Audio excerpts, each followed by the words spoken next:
والسلام على رسوله الكريم أما بعد. قال الله جل وعلا في كتابه المجيد والفرقان الحميد: أعوذ بالله من الشيطان الرجيم بسم الله الرحمن الرحيم.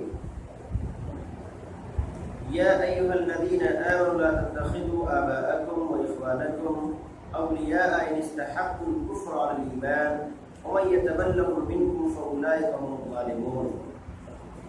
قل إن كان آباؤكم وأبناؤكم وإخوانكم وأزواجكم وعشيرتكم وأموال اقترفتموها وتجارة تخشون كسادها ومساكن ترضونها أحب إليكم من الله ورسوله وجهاد في سبيله فتربصوا حتى يأتي الله بأمره والله لا يهدي القوم الفاسقين. تمام قسم کی تعریف اللہ رب العالمین کے لیے ہے. پیش بہا قیمتی درود و سلام نازل ہو ہمارے نبی جناب محمد رسول اللہ صلی اللہ علیہ وسلم پر. اللہ رب العالمین کا شکر و احسان ہے کہ اللہ رب العالمین نے ہمیں رمضان کے مبارک مہینے میں عبادت کرنے کا موقع فراہم کیا. محترم سامعین، میں نے جو آیتیں آپ کے سامنے تلاوت کی ہیں یہ سورہ توبہ کی آیت نمبر 23 اور آیت نمبر 24. یہ دو آیتیں بہت اہم ہیں اگر ہم اس کو سمجھیں تو. صحابہ کرام نے اس کو سمجھا تھا، اسی لیے میدان جہاد میں اپنے رشتہ داروں کے خلاف برسر پیکار ہو گئے تھے. ایک طرف مسلمان ہے، دوسری طرف کافر ہے، اور اس طرف مسلمان جو ہے انہی کے رشتہ دار دوسری طرف کافر کے صفوں میں کھڑے ہیں. آپ جب صحیح بخاری کے اندر کتاب المغازی پڑھیں گے تو آپ کو معلوم ہوگا کہ صحابہ کرام نے جنگ بدر کے اندر میں اپنوں کے گردن پر تلواریں چلائیں. چچا نے بھتیجے کی گردن پر، بھانجے نے ماموں کے گردن پر، یعنی ایک رشتہ دار دوسرے رشتہ دار کے گردن پر تلوار چلا رہا. وجہ کیا تھی؟ دشمنی کیا تھی؟ وجہ اللہ رب العالمین سے محبت تھی. دشمنی کفر اور توحید کی تھی. ایک طرف کفر تھا، دوسری طرف توحید تھی. ایک طرف اللہ رب العالمین کی وحدانیت کا اعلان اور اقرار تھا، تو دوسری طرف معبودان باطل کو جو ہے اس کی حقیقت اور اس کی ذلت کو اسے بتلانا تھا. یہ معبودان باطل اللہ رب العالمین کے مقابلے برکاہ کی بھی حیثیت نہیں رکھتے. یہ معبودان باطل یہ ان کی پرستش کرنا، ان کو عزت و اکرام سے دیکھنا، یہ سب کے سب فضول ہے اور اس کی کوئی وقت اور کوئی حیثیت نہیں ہے. اگر ہم چاہتے ہیں کہ ہماری عبادتیں ہمیں فائدہ پہنچائیں، اگر ہم چاہتے ہیں کہ ہماری تگ و دو ہمارے لیے فائدہ مند ثابت ہو، تو اس کے لیے ہمیں مالک حقیقی کی عبادت کرنی ہوگی. اس کے لیے ہمیں اللہ رب العزت کو پکارنا ہوگا، نہ کہ کسی معبودان باطل کو. میرے بھائیو اور دوستو، ان آیت میں اللہ رب العالمین نے ایک بات جو بڑی اہم ہے وہ ارشاد فرمائی کہ اے ایمان والو، یا ایھا الذین آمنو، اے وہ لوگوں جو ایمان لائے ہو، لا تتخذوا آباءکم و اخوانکم اولیاء ان استحبوا الکفر علی الایمان، کہ دیکھو تم اپنے باپ کو اور تم اپنے بھائیوں کو اپنے نزدیک محبوب نہ بناؤ، یا انہیں اپنا قریب نہ بناؤ، یا انہیں تم اپنا دوست نہ بناؤ اگر وہ کافروں کو پسند کرتے ہیں ایمان کے اوپر. یعنی اگر ایسے لوگ مسلمان سے زیادہ کافروں کو پسند کرتے ہیں تو آپ ان سے دوستی مت رکھیے. اور اس آیت کی تفسیر میں علماء کرام نے لکھا کہ اس آیت سے مراد وہ منافقین ہیں یا وہ مسلمان ہیں کہ جو مسلمان تو تھے مگر پھر بھی وہ کافروں سے زیادہ محبت کرتے تھے. مسلمانوں کے بالمقابل جو لوگ ایمان لائے تھے ان کے بالمقابل وہ کافروں سے زیادہ الفت رکھا کرتے تھے، ان سے زیادہ محبت کیا کرتے تھے. تو اللہ رب العالمین نے صاف طور پہ کہا کہ اے ایمان والو، اگرچہ تمہارے باپ ہیں، اگرچہ تمہارے بھائی ہیں، اگرچہ تمہارے اپنے ہیں، مگر وہ تم سے زیادہ، اہل ایمان سے زیادہ، مسلمانوں سے زیادہ جو ہے کافروں سے محبت رکھتے ہیں، تو تم انہیں اپنا قریبی مت بناؤ، تم ان سے الگ ہو جاؤ، اگرچہ تمہارے باپ کیوں نہ ہو، اگرچہ تمہارے بھائی کیوں نہ ہو. اور اگر وَمَن يَتَوَلَّهُم مِّنكُم، اگر آپ ان کا ساتھ دیں گے، اگر آپ انہیں اپنا قریبی بنائیں گے، تو اللہ کہہ رہا ہے فَأُولَٰئِكَ هُمُ الظَّالِمُونَ، تو ایسے ہی لوگ ہیں جو ظالم ہیں۔ اللہ کی نظر میں ایسے لوگ کیا ہیں؟ ظالم ہیں۔ اللہ رب العالمین نے اسی مضمون کو ذرا اور آگے بڑھایا اور ذرا اور تشریح سے اللہ نے بیان فرمایا اور کہا اے نبی جناب محمد رسول اللہ صلی اللہ علیہ وسلم، آپ لوگوں کے درمیان یہ اعلان کر دیجئے، یہ بتا دیجئے قل ان کان آباؤکم وابناؤکم واخوانکم وازواجکم وعشیرتکم۔ اللہ رب العالمین نے ان 4 جملوں کے اندر میں رشتہ داریوں کے سارے قریبی لوگوں کا تذکرہ کر دیا۔ اللہ نے فرمایا اے نبی آپ کہہ دیجئے ان کان آباؤکم، ایک انسان سے سب سے زیادہ قریب اس کا باپ ہوتا ہے، اس کا باپ، اس کے والدین ہوتے ہیں۔ اللہ نے کہا ان کان آباؤکم وابناؤکم، اور ایک بحیثیت انسان اگر آپ سوچیں تو باپ کے بعد انسان اپنے بیٹے سے بہت محبت کرتا ہے۔ اللہ نے بیٹے کا تذکرہ بھی کیا، ان کان آباؤکم وابناؤکم وَإِخْوَانُكُمْ، اور تمہارے بھائی، وَأَزْوَاجُكُمْ، تمہاری بیویاں، وَعَشِيرَتُكُمْ، اور تمہارے یہ قوم قبیلے والے، وَأَمْوَالٌ اقْتَرَفْتُمُوهَا، اور یہ مال جسے تم جمع کرتے ہو، وَتِجَارَةٌ تَخْشَوْنَ كَسَادَهَا، یہ بزنس کی تجارت جس کے گھاٹے سے تم ڈرتے ہو، وَمَسَاكِنُ تَرْضَوْنَهَا، اور یہ بلند و بالا اور آرام دہ جو ہے یہ تمہارے مسکن، احب الیکم من اللہ ورسولہ، اگر یہ ساری کی ساری چیزیں اللہ رب العالمین سے اور اللہ کے رسول سے، وہ جہاد فی سبیلہ، اور اللہ کے راستے میں جہاد کرنے سے اگر زیادہ پسندیدہ ہے، زیادہ محبوب ہے تمہارے نزدیک، تو سنو یہ بہت بڑا گناہ کا کام ہے، اور اس کے پاداش میں اس غلطی کے جو ہے بعد اللہ رب العالمین تم پر کیا کرے گا؟ عذاب نازل کر دے گا۔ اللہ ارشاد فرماتا ہے فَتَرَبَّصُوا حَتَّىٰ يَأْتِيَ اللَّهُ بِأَمْرِهِ، اگر تمہارا معاملہ یہ ہے کہ تم اللہ رب العالمین سے اور اللہ کے رسول سے اور اللہ کے راستے میں جہاد کرنے سے، اگر تم ان لوگوں سے، ان رشتہ داروں سے، بیٹوں سے، باپ سے، بیوی سے، کنبے قبیلے والوں سے، تجارت سے، مال سے اور بنگلوں سے اگر زیادہ محبت کرتے ہو تو تمہیں اللہ رب العالمین کے عذاب کا انتظار کرنا چاہیے۔ میرے بھائی یہاں پہ ایک بات رک کے سمجھ لیں، تو کیا ہمیں ان لوگوں سے محبت نہیں کرنی چاہیے؟ بلا شبہ کرنا چاہیے۔ اگر ہم اپنے باپ سے محبت نہیں کریں گے حقوق العباد ہمارا پورا نہیں ہو پائے گا۔ اگر ہم نے بیوی سے محبت نہ کی، اگر ہم نے اپنے بیٹوں سے محبت نہ کی، اگر ہم نے اپنے جو ہے جائز تجارتوں سے پیار نہ کیا، تو میرے بھائیوں اور دوستوں یہ ایک طرح سے انسانیت کے فطرت کے خلاف ہے۔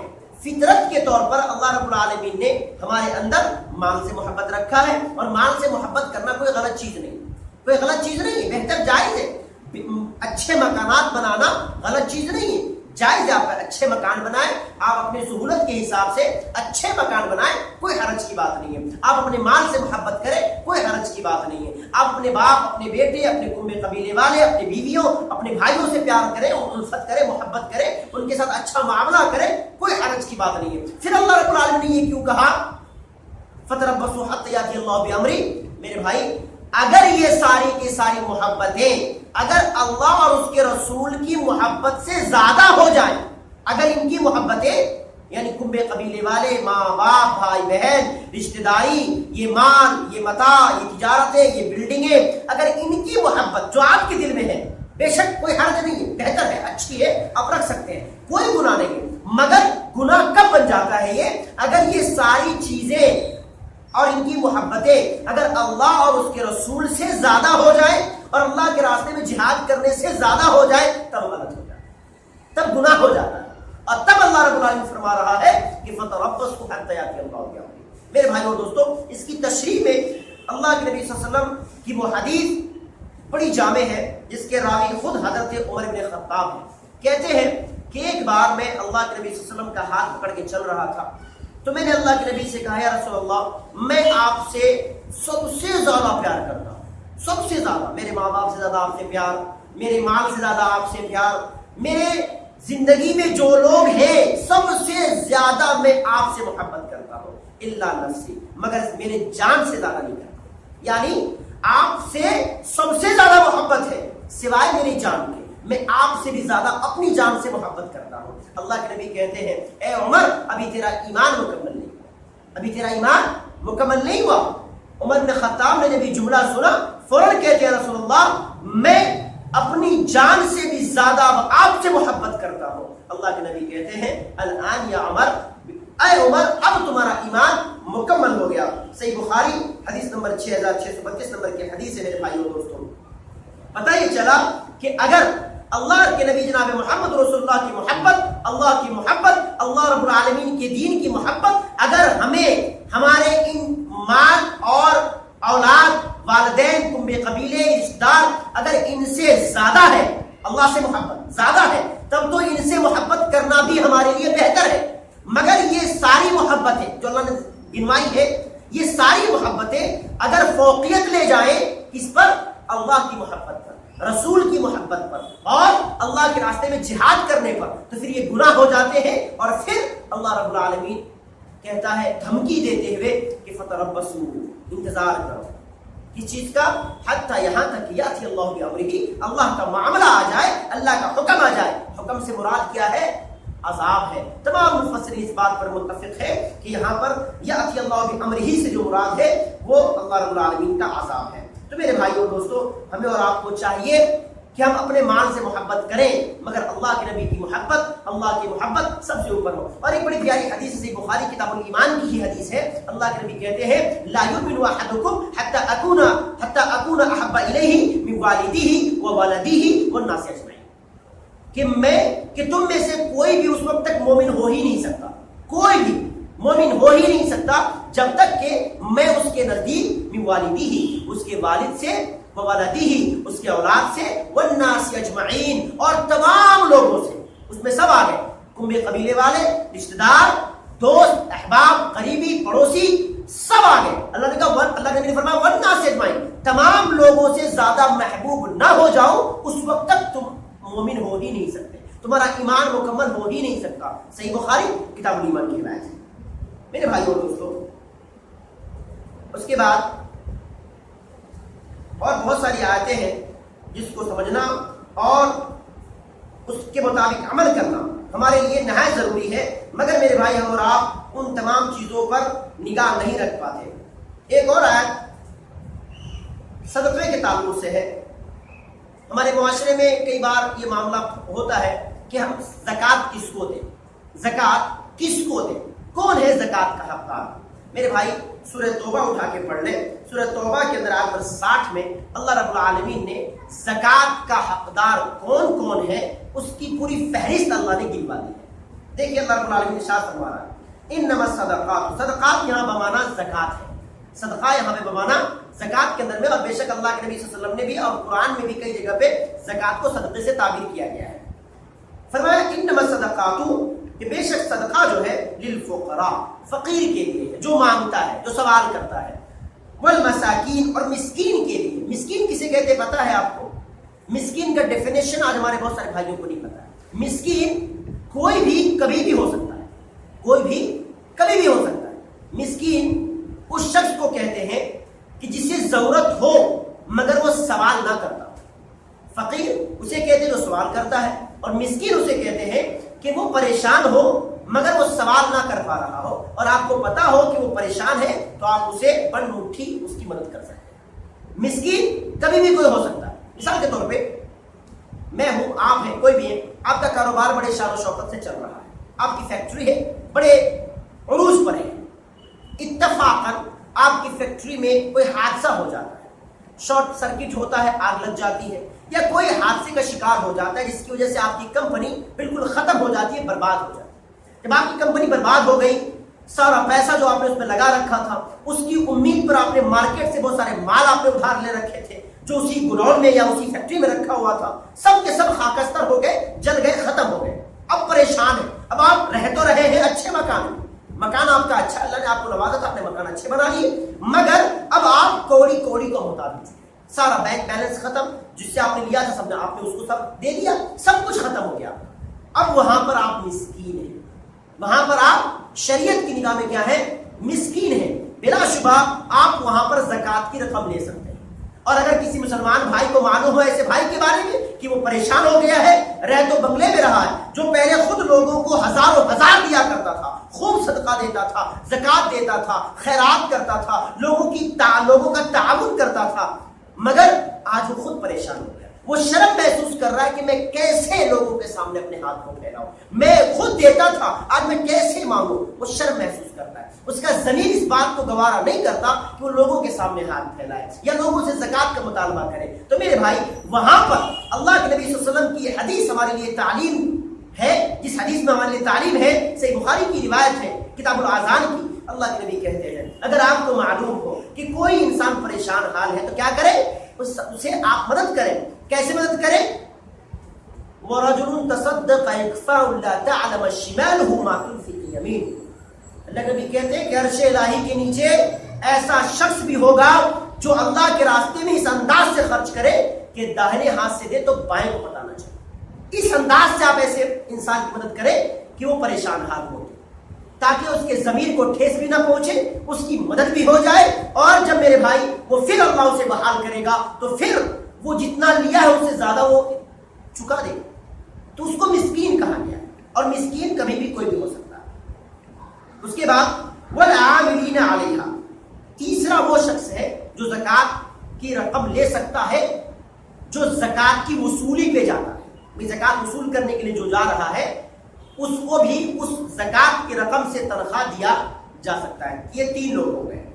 چوتھا ہے والمؤلفۃ قلوبہم، چوتھا ہے وہ آدمی، وہ غیر مسلمان، یا اس میں ابھی تک تین تو مسلمان کی بات تھی، اب چوتھے نمبر پہ غیر مسلمان، جو مسلمان نہیں ہے، اہل کتاب بھی ہو سکتے ہیں، کافر بھی ہو سکتے ہیں۔ وہ کافر یا وہ اہل کتاب جو مسلمانوں سے بغض نہیں رکھتے، حسد نہیں رکھتے، کینہ کپٹ نہیں رکھتے، بلکہ مسلمانوں سے محبت کرتے ہیں، اور ساتھ ہی ساتھ مسلمانوں کے خلاف کسی سازش میں حصہ نہیں لیتے، کسی پروپیگنڈے میں ان کا ہاتھ نہیں ہوتا، بلکہ مسلمانوں سے محبت کرتے ہیں، مسلمانوں کے قریب ہیں، اور ہمیں ایسا لگ رہا ہے کہ ایک انسان اسلام میں داخل ہو سکتا ہے، تو ان کے جو ہے رافت قلوب کے لیے، یعنی دل کو بھرنے کے لیے، ان کے دل کو اسلام کی طرف مائل کرنے کے لیے اگر وہ پریشان ہے تو ہم اسے زکوٰۃ کی رقم دے سکتے ہیں۔ چوتھا یہ شخص ہے۔ اس کے بعد وہ پھر رقاب، اور جو قید و بند کی صعوبت میں جو قید ہے ان کو چھڑانے کے لیے بھی آپ زکوٰۃ کی رقم استعمال کر سکتے ہیں۔ والغارمین، اور جو مقروض ہے، اگر کوئی مسلمان ہمیں پتا ہے کہ وہ بہت قرض میں ڈوبا ہوا ہے تو اس کی قرض کی ادائیگی زکوٰۃ کی رقم سے کی جا سکتی ہے۔ اس کے بعد وفی سبیل اللہ، اور جو اللہ کے راستے میں ہے، جو اللہ کے راستے میں نکلے ہوئے ہیں، مجاہدین، مدرسے میں پڑھنے والے لوگ یا دین کا کام کرنے والے لوگ، یہ سب کے سب اس میں داخل ہیں، تو آپ انہیں بھی زکوٰۃ کی رقم دے سکتے ہیں، اور وہ بھی اس کے حقدار ہیں۔ وابن السبیل، اور وہ شخص جو سفر میں، یعنی ہم اور آپ کوئی بھی انسان سفر کر رہے تھے، سفر میں توشہ ختم ہو گیا، پیسہ بھی ختم ہو گیا، تو ہم کیا کریں؟ تو وہاں پر آپ زکوٰۃ کی رقم لے سکتے ہیں، اور آپ کو زکوٰۃ کی رقم سے مدد کیا جا سکتا ہے، کوئی حرج کی بات نہیں۔ یہ 8 لوگ ہیں جو زکوٰۃ کی رقم اور زکوٰۃ جن کو دیا جا سکتا ہے اور جو زکوٰۃ لے سکتے ہیں، یہ 8 لوگ ہیں۔ تو میرے بھائی اور دوستوں، ان 8 لوگوں کو زکوٰۃ دینے میں کوئی حرج نہیں ہے، اور ایسے لوگوں کو زکوٰۃ دینا چاہیے اگر یہ ضرورت مند ہے۔ تو بلا شبہ ایسے لوگ ضرورت مند ہی ہوں گے، اللہ نے تذکرہ کیا باضابطہ، تو یہ لوگ بلا شبہ ضرورت مند ہوں گے، اور ہمیں ان کو بلا شبہ ان کی مدد ہمیں کرنی چاہیے زکوٰۃ کے رقم سے۔ ایک آخری آیت، اللہ کے نبی صلی اللہ علیہ وسلم کو اپنے چچا ابو طالب سے بڑی محبت تھی، اور محبت بھی کیوں نہ ہو، یہ وہ چچا تھے جب سب نے ساتھ چھوڑ دیا اسلام کی دعوت کی وجہ سے، تو یہ وہ چچا تھے جو ہمیشہ آپ کے ساتھ، آپ کے آگے کھڑے رہے اور ہمیشہ آپ کا ساتھ دیا، اور کہا بھتیجے تو دین کی ترویج اور اشاعت کرتا رہے، میں تیرے ساتھ ہمیشہ، جب بھی ضرورت پیش آئی، مال سے، جان سے، دفاعی طور پر، جب بھی ضرورت پیش آئی، حضرت ابو طالب ہمیشہ اپنے بھتیجے جناب محمد رسول اللہ کے ساتھ میں رہے، ایمان نہیں لے کر گیا، مگر ہمیشہ ساتھ دیا۔ لوگ آئے ابو طالب کے پاس کہ سمجھائیں کہ اے ابو طالب اپنے بھتیجے کو سمجھائیے کہ وہ ایسا کیوں کر رہے ہیں، وہ کیوں لوگوں کو، وہ باپ کو بیٹے سے، بیٹے کو باپ سے، شوہر کو بیوی سے جدا کر رہے ہیں، سمجھانے کے لیے آئے۔ ابو طالب نے اللہ کے نبی سے پوچھا کہ اللہ کے نبی صلی اللہ علیہ وسلم آپ بتائیں کہ جو آپ کام یہ کر رہے ہیں کیا واقعی صحیح ہے اور واقعی آپ مطمئن ہیں؟ اور ابو طالب کو ان کفار مکہ نے کچھ آپشنز دیے تھے کہ جاؤ اپنے بھتیجے کو کہو کہ اگر وہ سرداری چاہتا ہے ہم اسے سردار مان لیں گے، اگر وہ کسی خوبصورت لڑکی سے شادی کرنا چاہتا ہے ہم وہ بھی کر دیں گے، اگر وہ مال چاہتا ہے تو ہم مال کے انبار لگا دیں گے۔ ابو طالب نے اپنے بھتیجے کو سمجھایا بھی اور پوچھا بھی کہ کیا میں نے، اور پھر ان کے مطالبات کو بھی ان کے سامنے رکھا، ان آفرز کو ان کے سامنے رکھا۔ اللہ کے نبی نے کہا جواباً، اے چچا اگر مکہ والے میرے ایک ہاتھ میں سورج رکھ دیں، ایک ہاتھ میں چاند رکھ دیں، واللہ میں پھر بھی اس دعوت سے باز نہ ہوں گا۔ پھر ابو طالب نے کہا بھتیجے اگر تو مطمئن ہے تو اپنا کام کرتا رہے، میں تیرے ساتھ کھڑا ہوں، میرے ہوتے ہوئے تجھے کوئی گزند نہیں پہنچا سکتا۔ میرے بھائی دوستو، یہ وہ چچا ہے ہمیشہ ساتھ دیا، ہمیشہ ساتھ دیا۔ آخری وقت ہے ان کا، اللہ کے نبی آتے ہیں اور کہتے ہیں چچا میرے کان میں کلمہ پڑھ لو۔ محبت ہے نا، درد ہے، جانتے ہیں کہ اگر بغیر کلمہ پڑھے انتقال کر گئے اللہ کے عذاب کے اندر میں جانا ہوگا۔ درد ہے سینے میں، کسک ہے سینے میں، محبت ہے، چچا سے محبت ہے، پیار ہے، اسلام کا بڑا ساتھ دیا ہے۔ آپ چاہتے ہیں کہ کلمہ پڑھ لیں، اگر کلمہ پڑھ لیں گے اللہ گناہ معاف کر دے گا، اور اللہ ان کی قربانیوں کو اللہ جان رہا۔ مگر وہیں پر امیہ بن خلف ہے، وہیں پر ابو جہل ہے، وہیں پر بڑے بڑے سردار ہیں مکہ کے، اور کہتے کہ اے ابو طالب کیا تو آخری وقت میں اپنے باپ دادا کے دین کو چھوڑ دے گا؟ کیا تو عبد المطلب کے دین سے جو ہے پھر جائے گا؟ اللہ کے نبی تبلیغ کر رہے ہیں، یہ لوگ بھڑکا رہے ہیں۔ آخر میں ابو طالب یہ کہتے ہیں کہ بھتیجے میں اپنے جو ہے آباء و اجداد کے دین پر ہی مرتا ہوں۔ یہ بات ہو گئی، آپ کی آنکھوں میں آنسو آئے اور آپ نے کہا چچا میں اس وقت تک آپ کے لیے مغفرت کی دعا کروں گا جب تک کہ اللہ مجھے منع نہیں کرے۔ اور ہوا بھی ایسا، جب ان کا انتقال ہو گیا تو اللہ کے نبی نے رو رو کر کے اللہ رب العالمین سے اپنے چچا کے لیے مغفرت کی دعا کرنے لگے۔ اللہ رب العالمین نے منع کیا، کہا ما کان لنبی والذین آمنوا ان یستغفروا للمشرکین ولو کانوا للقربى من بعد ما تبین لهم انهم اصحاب الجحیم، کہ کسی نبی کے لیے اور کسی مومن کے لیے یہ جائز اور درست نہیں ہے کہ وہ کسی مشرکین کے لیے استغفار کرے، کسی مشرکین کے لیے استغفار کرے۔ ولو کانوا اولی قربا، اگرچہ وہ ان کے اپنے رشتہ دار کیوں نہ ہو، قریبی کیوں نہ ہو۔ اور اللہ نے فرمایا من بعد ما تبین لهم، اس بات کے واضح ہو جانے کے بعد کہ انہم اصحاب الجحیم، کہ وہ جہنمی ہے، یعنی بات واضح ہو جائے کہ جہنمی ہے، جس کے بعد اگر کوئی مشرک اور کوئی کافر ہے تو آپ کو اسلام اجازت نہیں دیتا کہ آپ ان کے لیے مغفرت کی دعا کریں۔ مگر ایک نقطہ یاد رکھیں میرے بھائی، جہاں پر ہمارے بہت سارے اہل حدیث بھائی جو ہے یہاں بھٹک جاتے ہیں۔ اللہ رب العالمین نے قرآن میں جہاں بھی مشرکوں کے حق میں دعا کرنے سے منع فرمایا ہے تو بلا شبہ وہ صحیح ہے، مگر وہ کون مشرک ہے یہ بات یاد رکھیں۔ وہ ایسے مشرک ہیں جو اللہ پر کبھی ایمان ہی نہیں رکھتے تھے، جو اللہ رب العالمین پر ایمان نہیں رکھتے تھے، جنہوں نے کلمے کا اقرار نہیں کیا، جنہوں نے اللہ کے نبی کو نبی تسلیم نہیں کیا۔ حضرت نوح علیہ السلام کا بیٹا کیا اپنے باپ پر ایمان لایا تھا؟ نہیں لایا تھا، جس کا نام روایتوں کے درمیان یام آیا ہے، یام۔ نوح علیہ السلام کے کئی بیٹے تھے، 4 بیٹے روایتوں میں آتے ہیں، یافس ہے، حام ہے، سام ہے، یہ 3 ایمان لائے، حام، یافس اور سام، یہ 3 ایمان لائے تھے۔ یام جو تھا وہ ایمان نہیں لایا تھا، مگر اس کی بیوی ایمان لے آئی تھی۔ یام کی بیوی ایمان لے آئی تھی مگر یام ایمان نہیں لایا تھا۔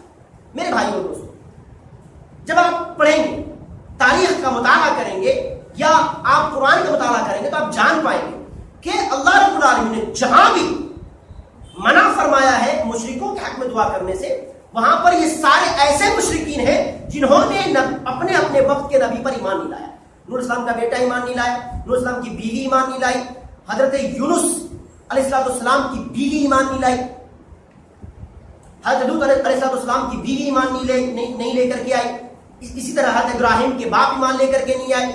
تو اللہ نے ان لوگوں کے بارے میں کہا کہ آپ ان کے بارے میں استغفار نہیں کر سکتے، مگر وہ لوگ جو کلمہ پڑھ چکے ہیں، اللہ پر ایمان لا چکے ہیں، اور پھر بھی شرک کرتے ہیں، تو ایسے شخص کے بارے میں علماء کرام کا کثیر طبقہ یہ کہتا ہے کہ ہم ان کے بارے میں اللہ سے استغفار کریں، ان کے بارے میں اللہ سے دعا کریں. مثال کے طور پہ اگر میرا باپ کافر ہے، بلا شبہ ہم اس کے لیے دعا نہیں کریں. مگر میرا باپ مسلمان مشرک ہے، مسلمان تھا، کلمہ پڑھتا تھا اللہ کے نبی کا، قرآن پڑھتا تھا، نبی پر ایمان رکھتا تھا، فرشتوں پر ایمان رکھتا تھا، اللہ کی کتابوں پر ایمان رکھتا تھا، اللہ پر ایمان رکھتا تھا، مگر وہ شرک کرتا تھا، تو کیا ایسے مشرک باپ کے لیے کیا ہم دعا نہیں کر سکتے؟ بلا شبہ کر سکتے.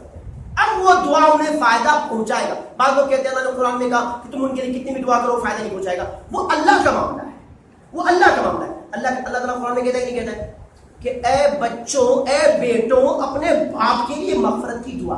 ہاں اگر وہ کافر ہے تو قرآن کی کئی آیتوں سے دلائل نکل کے آتے ہیں کہ کافر ہے تو ان کے لیے دعا نہیں کیا جائے گا. جیسے کہ اللہ کے نبی کے چچا ابو طالب اور خود اللہ کے نبی صلی اللہ علیہ وسلم کے پاس ایک صحابہ آئے اور کہا رسول اللہ میرے باپ مشرک ہیں، کافر تھے، ان کا ٹھکانہ کہاں ہے؟ کہا جہنم میں. وہ مایوس ہو کر رونے لگے، جانے لگے. آپ نے انہیں بلایا اور کہا کہ میرے باپ اور تیرے باپ دونوں جہنم میں. صحیح بخاری کی روایت، کہا تیرے باپ اور میرے باپ دونوں جہنم میں. تو میرے بھائیوں دوستوں، اگر ہمارے باپ کافر ہیں، اسلام نہیں قبول کی، یا اسلام کے بعد مرتد ہو گئے، کافر ہو گئے، مشرک ہو گئے، کلمہ سے انکار کر دیا، تو بلا شبہ ان کے لیے ہم مغفرت کی دعا نہیں کر سکتے، بلا شبہ نہیں کر سکتے. مگر اگر ہمارے باپ مسلمان ہیں، کلمہ گو ہیں اور شرک کرتے ہیں تو پہلے تو ہم ان کی ہدایت کی دعا کریں گے، اور اگر اسی پر ان کا خاتمہ ہو گیا تب بھی ہم ان کے حق میں دعا کریں گے. اب قبول نہ کرنا فائدہ پہنچانا نہیں پہنچانا یہ اللہ کے ہاتھ میں. کیوں کریں گے؟ دلیل کیا ہے؟ تو آپ پورے قرآن کو پڑھ جائیے، پورے حدیث کو پڑھ جائیے. اللہ رب العالمین نے کلمہ کو مشرک کے حق میں دعا کرنے سے منع نہیں فرمایا، کہیں بھی نہیں، کوئی دلیل نہیں ملتی.